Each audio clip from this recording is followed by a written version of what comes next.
my parents made their sacrifice to leave their home country of Peru to come here.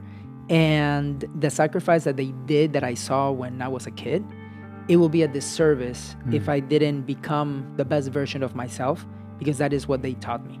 You pay taxes. Yes. So they document your income.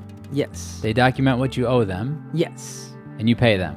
Yes. But when it comes to citizenship, you can't get documentation around your citizenship. I provide a lot to this country. I have employees. I helped tons of people, whether teaching them in investing. I've helped a few people become millionaires too and everything.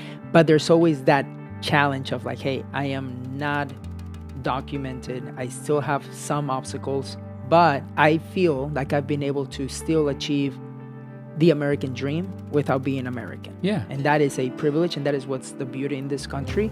Yes, there are challenges, but you just have to play with those challenges. You've dealt with the odds stacked against you pretty much your whole life.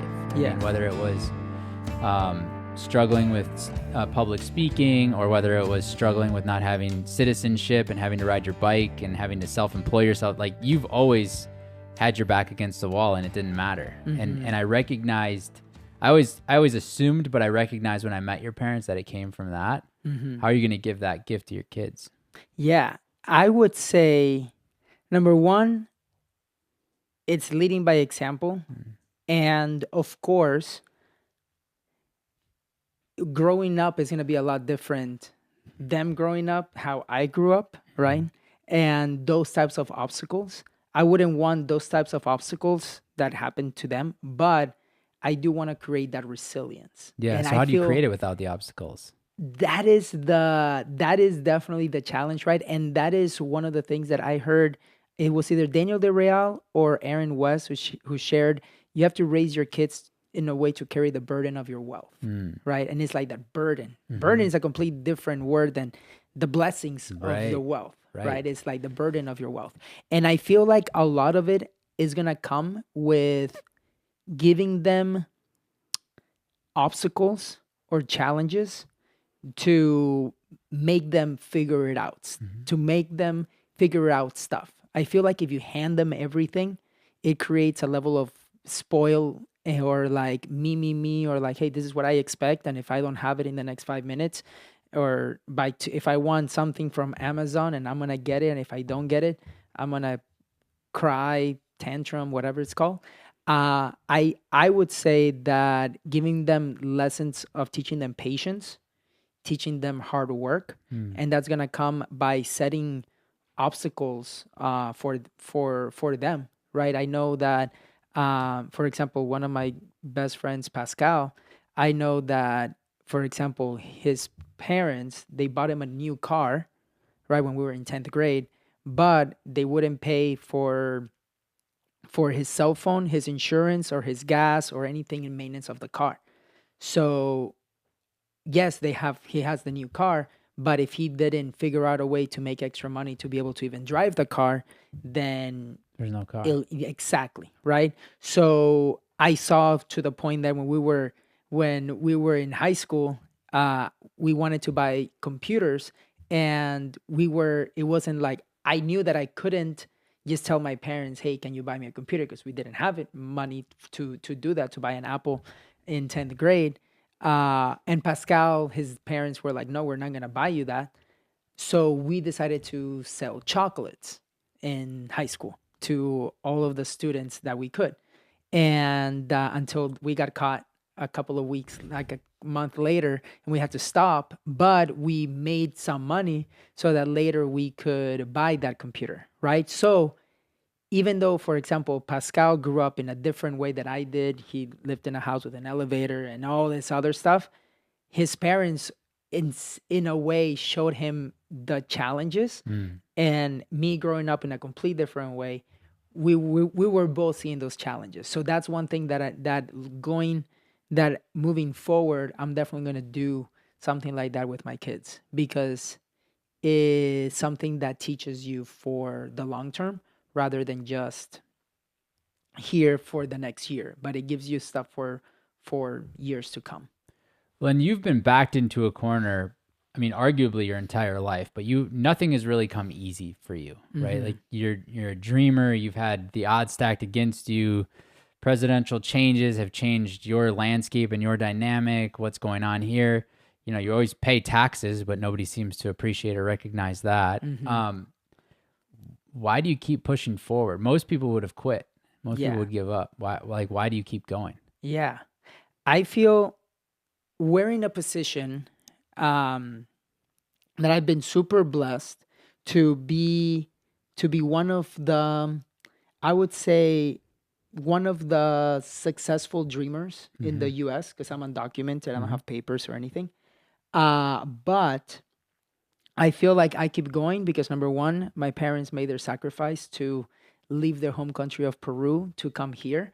And the sacrifice that they did, that I saw when I was a kid, it will be a disservice if I didn't become the best version of myself, because that is what they taught me, right?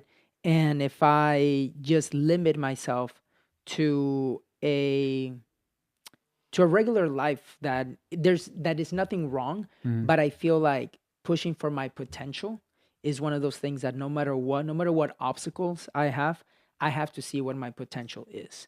And fortunately, too, being able to be connected with the GoBundance guys at such a young age, they showed me the path. Yes, I've had to work harder than other people.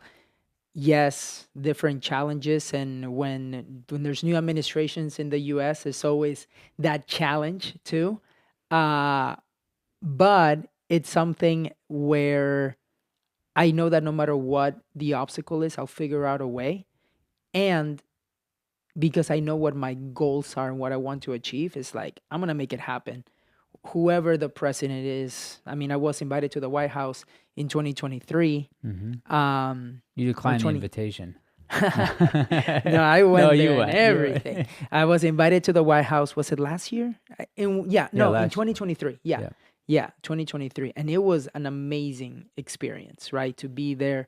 And then I don't know if I would be invited now. That doesn't really matter. But the thing is, the opportunity that was there given to me, it's like there is an opportunity, and I feel like by the way that I've been able to share my story on social media, on Instagram, whatever, I've also been an example to other immigrants, to other DACA recipients, other dreamers that may let their circumstances limit them. But my goal is to show them that it is possible. Because if I can do it, they can do it. And if Americans are thinking like, oh my gosh, like my life is hard, I'm like, hey, if I can do it, you can do it. You just need to take enough action and also surround yourself with like-minded people that are willing to push you to make it happen, whatever your goals are. Right. But the US is a land of opportunity. No matter what background, no matter what your situation is, yes, there are times that you have to get creative. And I feel like my immigration situation of me being undocumented has taught me a lot of resilience and creativity to be able to have this skill that when somebody else comes to me with an obstacle or a challenge, I can think of different ways to solve it and help them out. So what's wild to me is you use this word undocumented. You pay taxes. Yes. So they document your income. Yes. They document what you owe them. Yes. And you pay them. Yes. But when it comes to citizenship, you can't get documentation around your citizenship. Exactly. There is no that has been my challenge. And that's why it's always been a challenge of being, hey, I provide a lot to this country. I have employees. I helped tons of people, whether teaching them in investing. I've helped a few people become millionaires too and everything. But there's always that challenge of like, hey, I am not documented. I still have some obstacles, but I feel like I've been able to still achieve the American dream without being American. Yeah. And that is a privilege, and that is what's the beauty in this country. Yes, there are challenges, but you just have to play with those challenges. The way you get to the life you desire is by getting in rooms you don't think you deserve to be into. And this is an opportunity for you to get into a room that most oftentimes in the year you will not have the ability to get into. The Austin Entrepreneurial Summit powered by GoBundance is the only time we open the doors of GoBundance to the public. This event is packed with some powerful speakers and incredible people from the GoBundance community that will pour into you on your journey of success and help you achieve the life you desire. Service is the Trojan horse to knowledge, and if you want the opportunity to take your life to the next level, do yourself a service and sign up for this event. See you in Austin in May. You've done it all. You've built the business. You've made the money. You conquered the grind.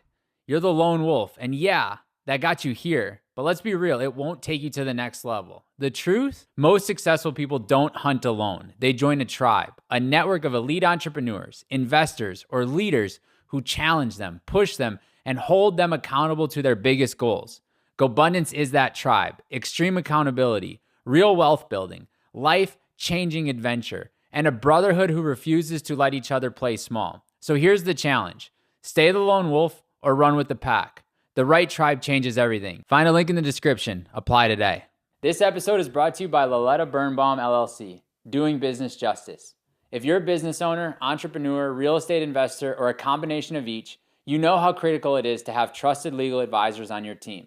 Loletta Birnbaum has built a stellar reputation providing exceptional legal services that make a difference. As a national business law firm, Loletta Birnbaum provides a wide variety of legal services, including general corporate, contract negotiations, mergers and acquisitions, succession planning, intellectual property, commercial litigation, shareholder disputes, real estate, and employment. Whether you're navigating a complex business deal, resolving disputes, or protecting your brand, their team delivers practical, results-driven legal solutions tailored to your goals. For inquiries, GoBundance members should email Loletta Birnbaum at gobundance@loletta.com. That's LAULETTA.com. You can also visit their website at www.lauletta.com to learn more about how they can do your business justice. This episode is brought to you by Apex Functional Health, the team behind age-defying health at GoBundance. If you're a high-achieving entrepreneur, investor, or leader, you know that your health is your greatest asset. But the truth is, traditional medicine isn't built for people like you. It treats symptoms, ignores root causes, and keeps you stuck in cycles of fatigue, stress, and subpar performance. That's where Apex comes in. They do not do Band-Aids. They engineer elite health transformations for men, women, and children looking to optimize their health and be proactive instead of reactive. Apex uses root cause functional medicine, advanced lab testing, and cutting-edge biohacking tools to help you optimize energy, eliminate the root cause holding you back, and reverse early signs of aging so you can live, feel, and perform at your best. Apex helps you take control of your health so you can lead with power, not burnout. Visit apexfunctionalhealth.com to schedule your free strategy call and see what's possible when your body finally works for you, not against you. What's slowing your business down? Is it endless emails, scheduling headaches, repetitive tasks that steal your time? My Outdesk has your solution. Their experienced global virtual assistants handle the busy work so you can focus on strategy, growth, and whatever matters to you most. From administrative support to marketing and customer service, they've got you covered at a fraction of the cost of hiring in-house. Scale smarter, save bigger, get the support you need today at My Outdesk. I wouldn't say without being American. Like, you are American. Mm-hmm. And the fact that you can't get a piece of paper makes me sick. Mm-hmm. Because I've seen who you are as a human. Your parents came here. You were young, 5. What was it? I was 9. You were 9. So you were 9. It wasn't like you made this conscious choice of, I'm going to go to this place, understanding that, you know, like, your parents made this choice. Mm-hmm. You came here. You've gone to college. You've done everything you're supposed to do as an American. You've paid your taxes. You've provided service for others. You've helped those in need. You've given back to the community. You've bought goods. You've hired employees. Like, everything an American is to do by definition, which is to live the best possible life they can live. You've done. Mm-hmm. Why can't you get documents? I don't get it. So there is no way for me to get, like, for the dreamers, let's say, or for the immigrants that are coming in, that have been here for years, right, let's say, especially dreamers like me, there is no way for them to get in line because in order for us to receive a visa, we have to get it from our home country. Mm-hmm. And if we leave without some kind of parole, we cannot come back for 10 years. Mm-hmm. So one of the reasons of why I've been pushing, like going to Congress a few times to speak and share my story and everything, is for Congress to come up with a solution long term. Because what Obama did in 2012 with the DACA program, it was just a band-aid. Yeah. Right. And last year I was invited to the Judiciary Committee in the Senate, like the Senate Judiciary Committee, with my brother. And well, I could take a guest, and I took my brother. It was an incredible experience to be there. I was invited to, I was one of the people that they wanted to be part of the judiciary, like of the court, doing the arguments. But at last minute, I got pulled out. But they told me that they will share a little bit of my story before the Judiciary Committee would start. So that, for me, from that perspective, that was like in the history books type of things. But here's the thing. And this is where, when my brother told me, and I knew it, is that right now, the way that politics are on the immigration side, the left and the right are not speaking the same language. Mm-hmm. And I saw it live. Mm-hmm. And when my brother saw it, my brother told me, hey, they're arguing here for the dreamers, yet like the judiciary, the whole court was about the dreamers, but because they're speaking different language and the border and doing different stuff regarding the border, they're speaking different languages, Mm-hmm. right? So they're never going to find a solution. Mm-hmm. And once my brother told me that, I was like, dude, that is right. And it's not until both parties can decide, hey, let's talk about the same subject, then we'll be able to figure out a way for a long-term solution. Now that we have a new president, we will see what they do. But again, it's one of those things, like, to give you an example, they were saying about, so let's say the Democrats were talking about, hey, we need to find a way for dreamers to get citizenship throughout the years. They're an asset to society, blah, blah. Then you had the Republicans, and again, this is just an example. They're saying, hey, okay, dreamers, no, we need to fix the border. And he's like, yes, but we're here to talk about the dreamers. It's like, we need to fix the border because of this. Right. And it's a legitimate reason, right? Legitimate, of course, but you cannot go go on a court to figure out a solution, and you're speaking on fixing two different things, Right. when the goal is one thing and they're completely opposite. So again, to summarize this part, is it's not going to be until Congress, both parties, have the end goal of what they're going to do, till there will be a solution for dreamers, of people like me, to be able to find a pathway for citizenship. Because right now there is no pathway for citizenship. And that's one of the reasons why I go to Congress to share my story in a way that hopefully at some point both parties will speak the same language. Do you think it'll get resolved? I don't know, because both parties use us as like playing chess, right? And so one party says, yes, let's help them, but when it's time to help them, nothing happens. And then the other party is like, hey, we want to help them, but first we have to fix this other thing. And they're not willing to compromise with the other party. So again, it has to be something that they don't care who wins.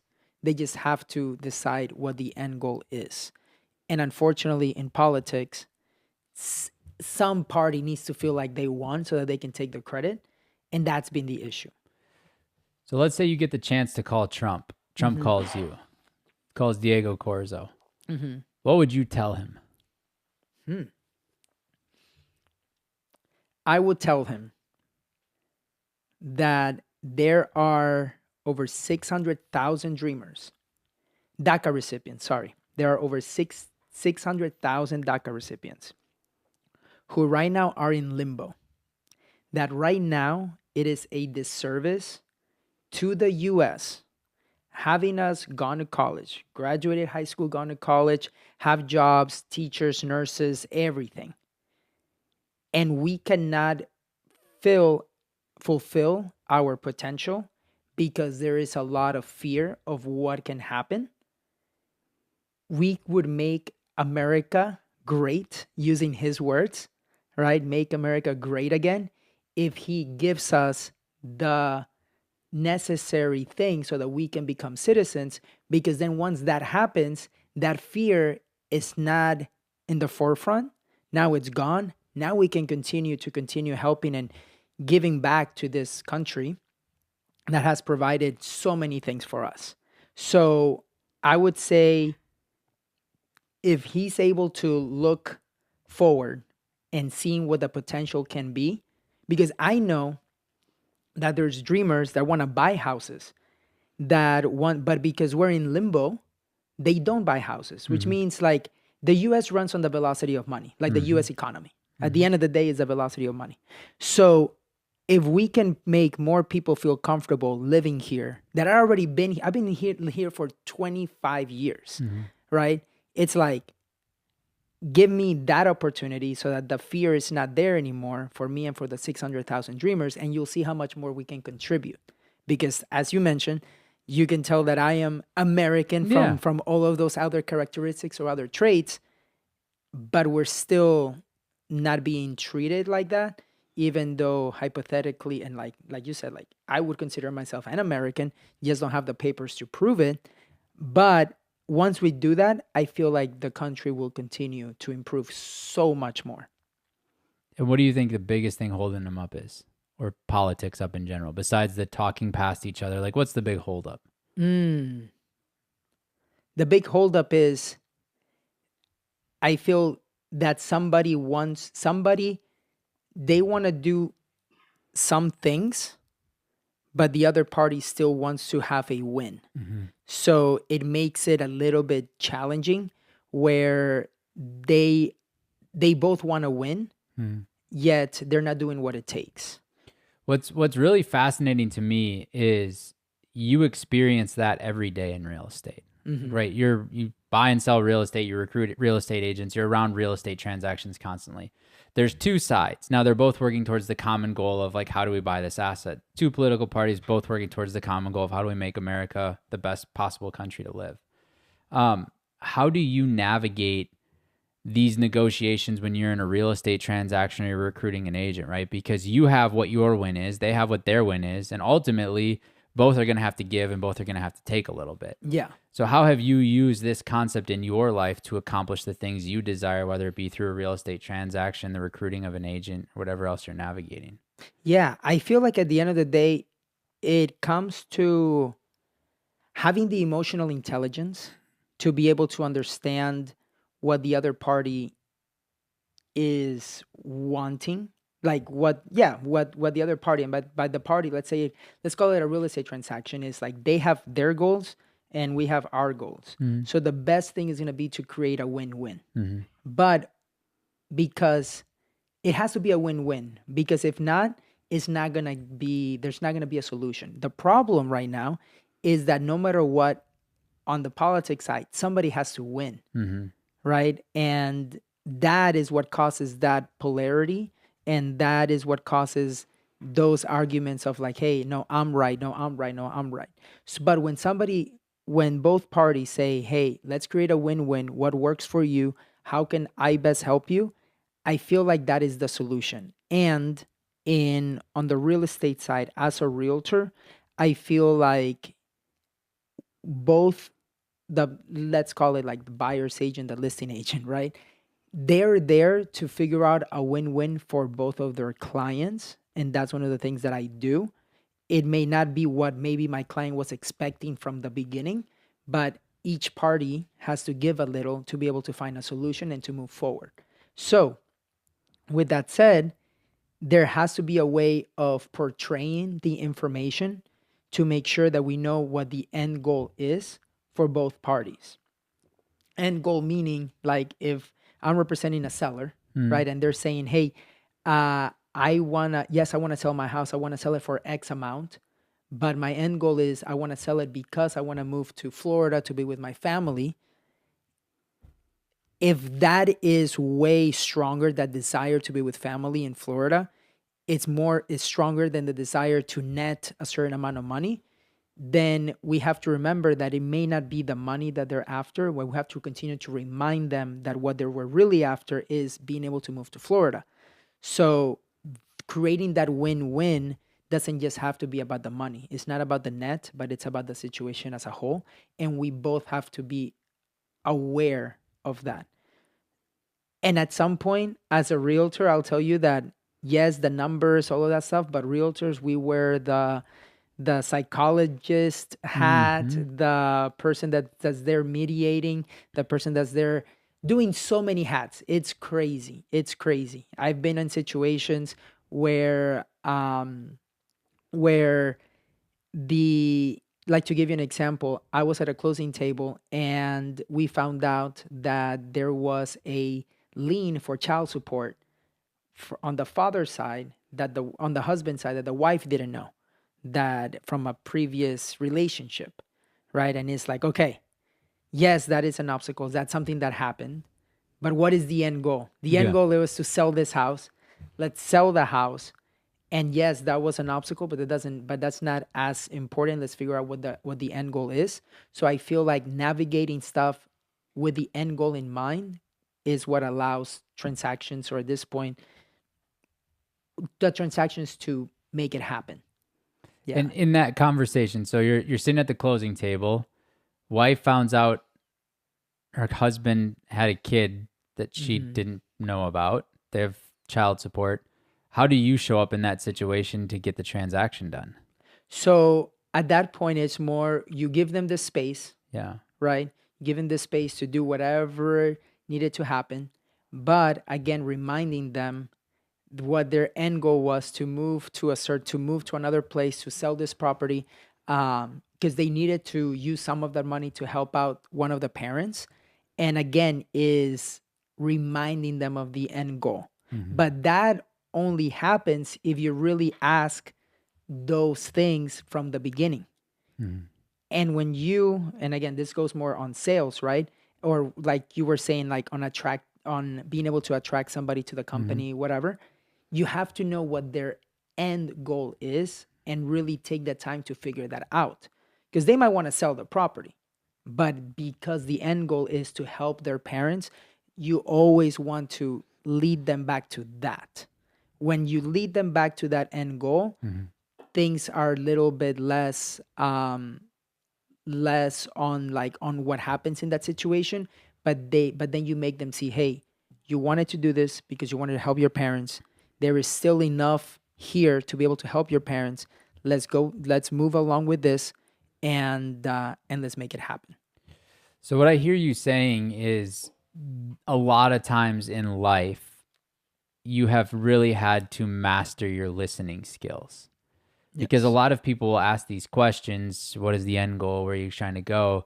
They'll get the answer, but they won't retain it because they didn't actually listen. They didn't sit down and spend the time to really care about the relationship. Is this something you've always had naturally, or is this a skill that you've had to develop and grow over time once you recognize the power of listening, hearing, and then being able to kind of re-steer people back towards that end goal through negotiations and conversation? Yeah, I feel like it's definitely an art of listening, but you also have to care. And it starts first by caring more than just the money, let's say, for the transaction. You really have to care more about how you're going to be able to help that family out from that perspective. Once you care, you will be able to really maneuver the situation as needed. But listening is definitely one of those skills. And having the emotional intelligence too. I'm a big believer in emotional intelligence because you have to know how to control your emotions, especially as a realtor with any real estate transaction we're dealing with clients.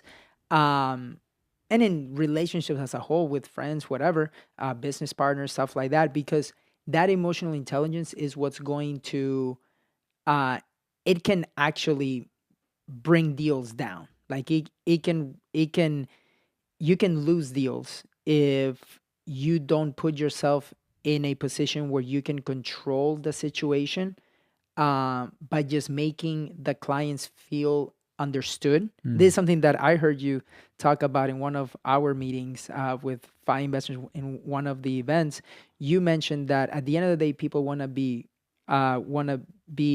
loved, seen. That for people to be loved, they want to be seen, heard, and understood, right? And so my goal is to make them feel seen, heard, and understood, and that happens by having the empathy to let them know how I can be, how I can provide and maneuver the situation with their end goal in mind.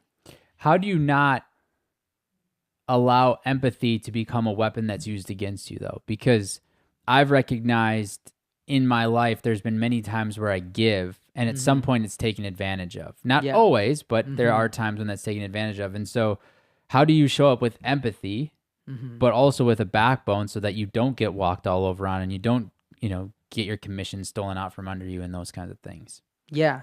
I feel like, and that has happened to me too, because I like to give more. And you bought like a refrigerator for somebody one time, right? I mean, wasn't there some transactions? Yeah, I mean, you have to do whatever it takes. If it's a lesson, we don't see it. We don't call it a failure. We see it as a lesson, or we take a class. But the main thing here is, I would say, standing your ground, knowing your worth, right? But also being able to know, like, when I look back, a lot of the successes that I've been able to get was that for a period of time, and you mentioned this earlier too, for me it was saying yes to a lot of different things, which at that point may have been getting stepped on maybe a few times, or doing more work than what I would have called like my fair share. Maybe I did have to do a little bit more work. Um, but fortunately, as I look back, those things have been rewarded because other people took sight of what I was doing, and then the universe may have rewarded me in other ways. God, the universe, whatever you want to call it. And it happens. It may not happen while you're in that situation, but it will happen later. And I feel like when you have the I would say confidence, but when you have let's just use the word confidence. When you have the confidence that you know that things are gonna work out, things will align that way. And yes, again, there might be times where people may have taken advantage of me on different transactions or partnerships, whatever. But I know that when I look back, things always align themselves in different ways as the universe does its thing. Yeah, Steve Jobs said this at a commencement speech. I believe it was at Stanford. He said, you can never connect the dots looking forward. You can only connect them looking backward. And in those moments where you're doing whatever it takes to solve that transaction or help that person or go speak to Congress, whatever it is, like in those moments, it's hard to connect all of the dots. But when you look backwards, you're like, oh, that's why I did that. That's why I learned that lesson. That's how this has served me. Yeah.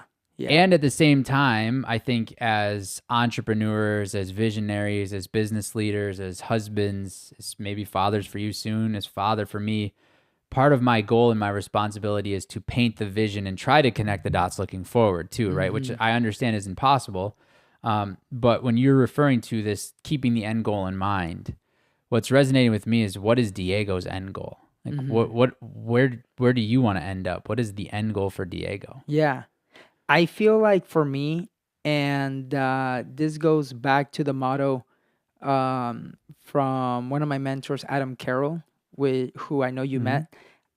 He always had the motto, and I applied into my life: the build a bigger life, not a bigger lifestyle. So for me, a lot of that is on my version of what a big life is, right? And for me, a big life is being more than the lifestyle. Of course, there's some metrics that I want to get to, and passive income and everything. But I feel like what's important for me is more, my big vision is to be fulfilled, be happy, doing what I love with the people that I love. And being able to travel, and like being able to to have the options to do stuff, I feel like that is what gives me that opportunity to be the best version of myself. And again, as I mentioned earlier, is like having, I would say, experiences over things. I think that by me not being overly materialistic, it allows me to really enjoy the little things. Because if I'm more materialistic or like more like the cars and like, hey, I need to The like suits. the suits. Hey, there you go. But if more materialistic on different things, I feel like it creates a level of, hey, I see this. I'm on social media. This guy has a nicer car than me, or this guy has a better condo, whatever than me. Then I feel like if I'm comparing myself to others, that's the place that I don't want to get to. I want to make sure that I have my own vision with, as I mentioned earlier, doing what I want with the people that I want, and having the freedom to do that. Now, I also want to make sure that I don't get to the level of me comparing myself to others, because when I do that, and it's so easy to do that on social media when you're like, oh my gosh, they have this, they have that. And, but there's two things to be aware of too.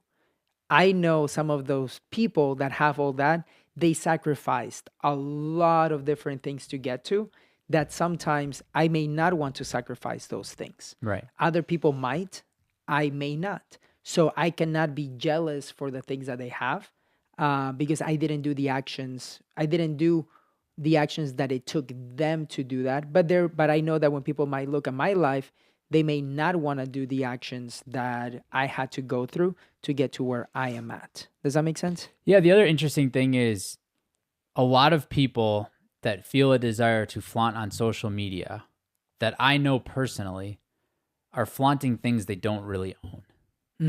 They're flaunting the assets of somebody else. They're flaunting the condo that they're renting, not the one that they own. They're flaunting the lifestyle that they're leasing, not the lifestyle that they own. And so I agree with you. I think it's important not to look to others for what fulfillment or happiness or joy looks like, because wrapped in all of that fulfillment bucket on social media, I believe, is massive insecurity. And when you look at your life, one of the things you said is you want to chase fulfillment. And that's this concept that I love. Like, it sounds so great in theory and in principle, but I cannot for the life of me wrap my mind around what is fulfillment. Like, what is this truly? Like, is it just this cliche bullshit term that people throw out to not have to really justify what they want, what they need, what they desire?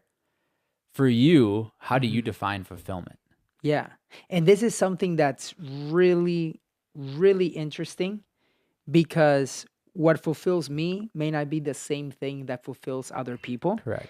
And this is why Tony Robbins, for example, calls it the science of achievement, but the art of fulfillment, right? So science of achievement, we know that, hey, like, to give you an example, right? And since, I mean, as let's say that we talk about GoBundance, right? For me to become a millionaire, I joined GoBundance and I got that opportunity when I was 23 years old, when I wasn't a millionaire. And then 6 years later, I was able to do it. Great. I achieved it, and I can show you how, and the art, and and the science behind it, right? I can tell you exactly what I did, how I got there. Now, the difference is in, was it as fulfilling? Did I get that type of thing? Like, the rays of the sun came to me when I became a millionaire, and I was like, hey, now you're fulfilled. You have everything that you need. The answer is no. Like, it wasn't like, that wasn't the answer, right? So understanding that, again, with art, you might look at some stuff, you might look at something and be like, oh my gosh, that is beautiful. And then other people may look at it and be like, oh, I don't even know what that is. That is not beautiful. So understanding that fulfillment, again, it's something that comes by each person. It's something that's unique. And it's always, I feel like having that fulfillment at the end of the day becomes also a choice that happens from gratitude. Because you can be like, there may be times where I'm like super stressed out, And I was like, wow. And this happened in 2021, I think. It happened to me when I was like trying to do all these things and closing all these deals as a realtor. And it was my best year as a realtor. Mm-hmm. Yes. And then I had a mistake that I did. I was able to fix it, right? But it was the most stressful time ever. I was working with somebody that's very famous, and I made a mistake in buying in the contract when selling her home. Mm-hmm. You'll probably have her as a guest here if you Mm-hmm. haven't yet. But that was the most stressful moment, and it was at the time that it was that the I don't want to say the peak of my career, but it was the year that I sold the most houses. Mm-hmm. And I remember thinking, my gosh, I don't even need the money. Mm-hmm. Why am I doing this? Right. And I learned from that perspective that because I'm not doing it for the money, there were things that I had to change in my business. And I did. And now I do things in different ways. But that comes from going more for the fulfillment. Mm-hmm. And that fulfillment is actually much, I would say, easier. It's interesting. I've never thought about it this way, but now that we're talking, I think personally the fulfillment is the act of every day seeing everything that you have and being grateful and being content. Being content with what you have. How do you balance that though? Like when I hear content, I hear no desire to chase more. Like I'm content, I'm good, this is pretty good, I'm fine. So I really respect and appreciate this notion of being grateful for everything I have. But how do you wrestle with this content and desire for more? Yeah. That is definitely a challenge. And I feel like at that point, it becomes more of yes, you have content with what you have, but also what is the potential that you have. And at the end of the day, it's also a choice that you have. Do you want to commit to your full potential? Like you're going out and commit for your full potential, or because here's the thing, you can also be stressed out and everything and trying to achieve all those things, or doing things in a smart way where you're trying to fulfill your potential.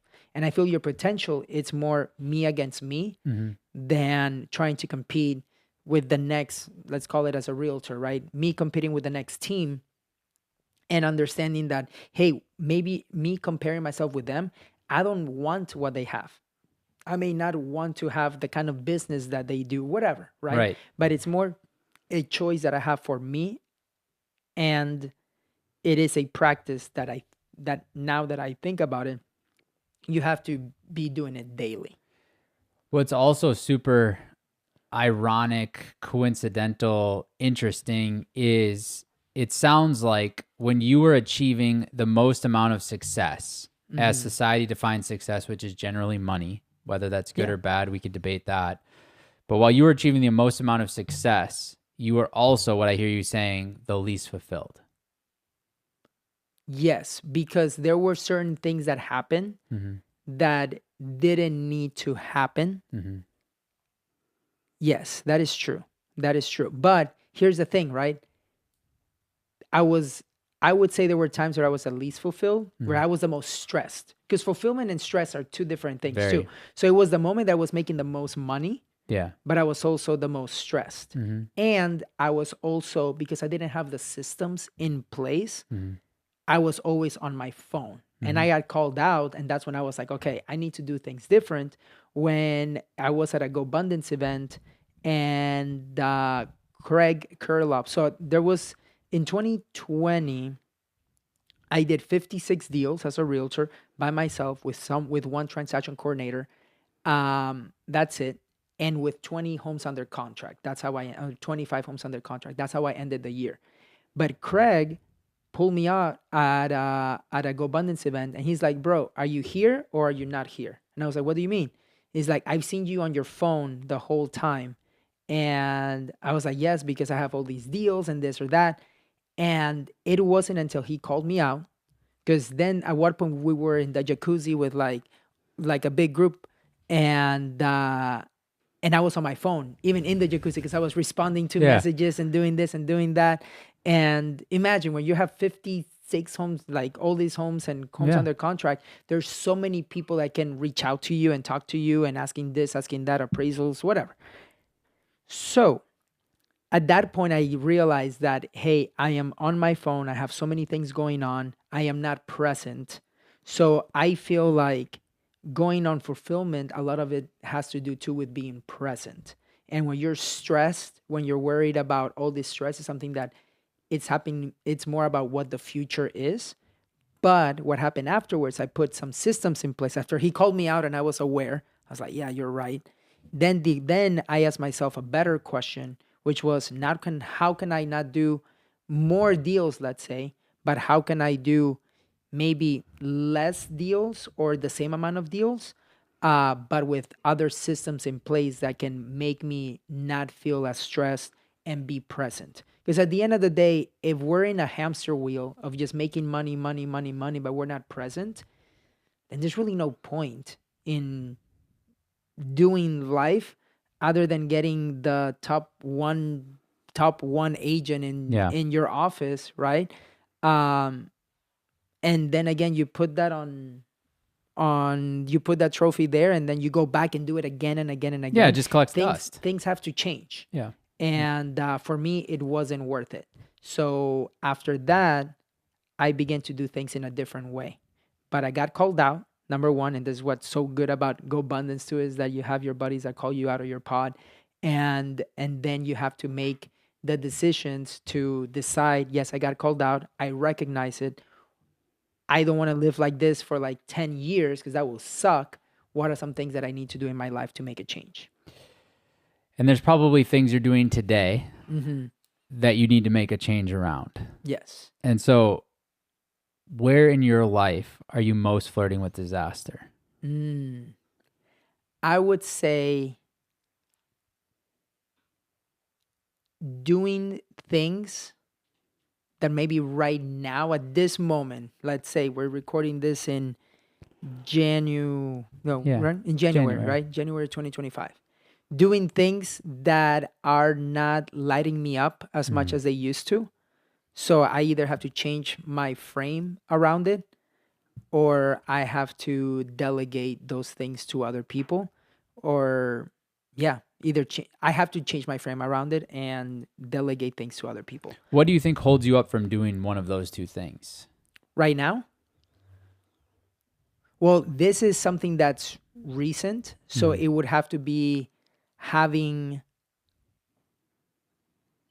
conversations about what the goals are, and being able to do things in a way that I do feel that, like, heck yes, let's go. Yeah. So it's just, let's say I would journal about it and decide, like, and see where life takes me from that perspective. Yeah, so what you're saying is essentially like you are chasing awareness around what is a heck yes or a heck no for you right now. Once you have that awareness, you will then go to your trusted peer of advisors, your network, and say, hey, how do I navigate this? How do I work through this? Given that feedback, then you'll go take action. Exactly. And I feel like being able to have that feedback is always key. Yeah. And one of the things that I've learned is that it's okay to have certain changes, right? And then having potentially like tough conversations, but on a way of like always focus. I feel like focusing on growth. It's always like change that gears growth. And that growth doesn't necessarily have to be money.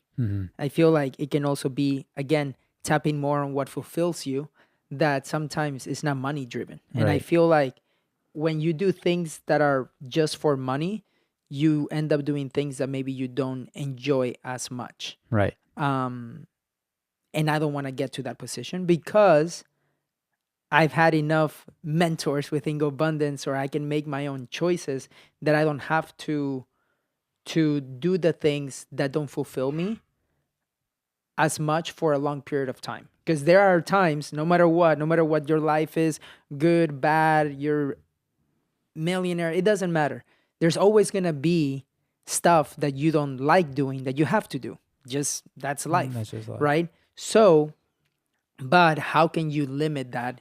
Because it's on, if you have the choice to take control of those things, then take control of those things. And that is where I'm at right now. So this whole month and as we go into 2025, those are some things that I'm mostly working on.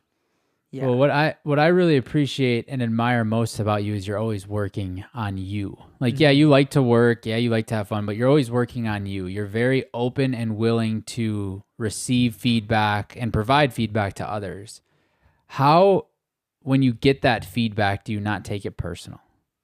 Because a lot of times when we get feedback, the stuff that actually is what we need to hear hurts the worst, and we build up a defense mechanism to respond with aggression, with stories, with anger, with withdrawal, whatever our defense mechanism is. Yeah. But one of the things I've always admired about you is you always sit with the feedback and don't really respond, don't really get triggered, don't really get defensive, don't really get argumentative. You go, let me think about that. Like, interesting. Yeah. Let me journal on that.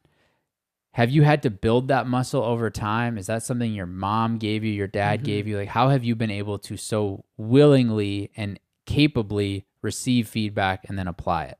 Yeah. I would say, again, that falls into emotional intelligence, which leads to I listen to understand, not just listen to respond.